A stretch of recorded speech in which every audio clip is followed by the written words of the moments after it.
almost every week, a friend or a colleague of mine who's in their 40s or 50s tells me the same thing. I've applied to over 50 jobs and I've not heard back from any of them. And these are all smart, capable people with more than 15 or 20 years of experience. But suddenly, this experience feels like a burden rather than a badge. Are you in the same boat? A professional over 40 who's trying to change jobs but getting stuck, ignored, or even passed over?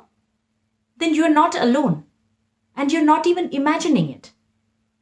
The truth is, in today's job market, experience is seen as a baggage rather than expertise. Companies chase younger talent because they come cheaper and are also more moldable, even though they lack the skill and wisdom of experienced professionals. And that is the age bias I'm talking about. Hey everyone, and welcome back to the Career Lounge. If you are over 40 and trying to switch jobs or even bounce back from a layoff, it can feel like you're being quietly disqualified even before you enter the race.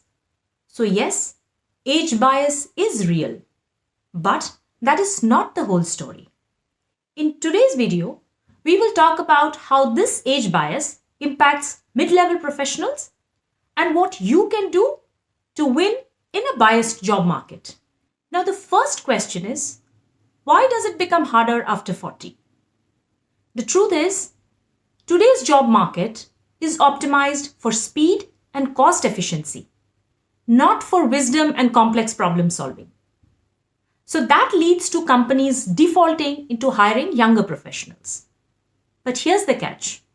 Yes, companies pay less upfront, but they have to pay later for the cost of inexperience, the cost of mistakes, delays, poor decision making, which could have been avoided had there been experienced professionals in place.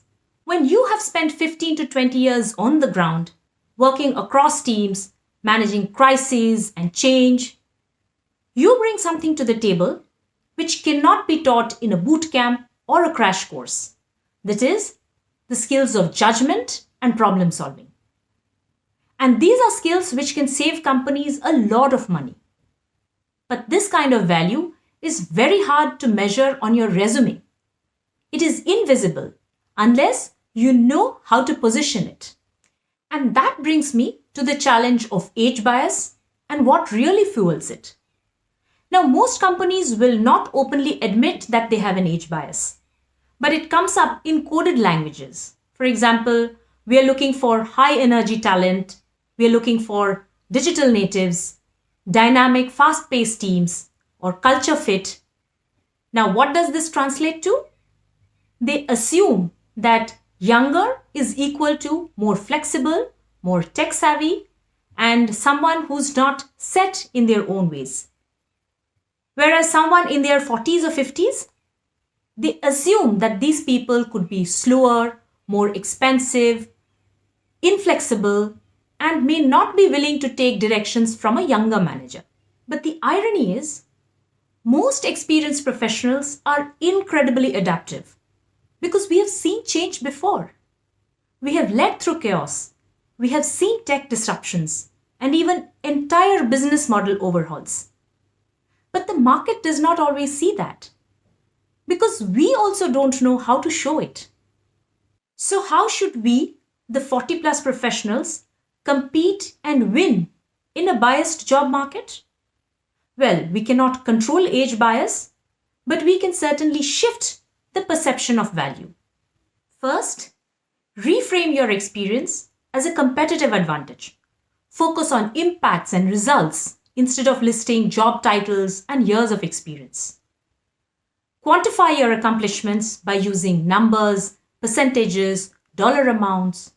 For example, instead of just mentioning that you have been in IT for 20 years, use accomplishments like improved sales by 40%, reduced operational costs by 15%, and that shows the value of your experience. Second, update your digital presence.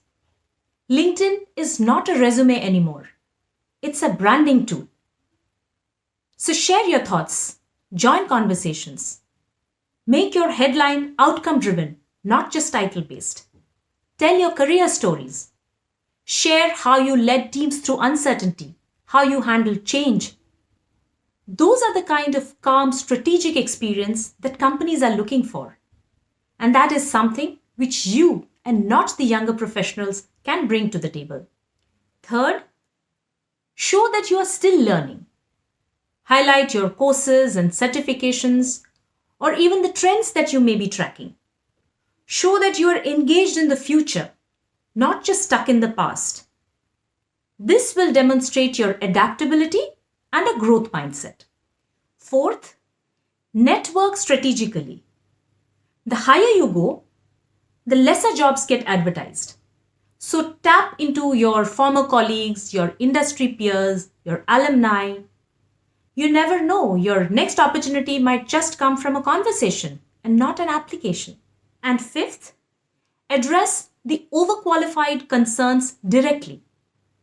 If you are anticipating this concern, be ready to explain how your extensive experience will help you to be productive immediately, that you would require minimal training, and you can also contribute strategically.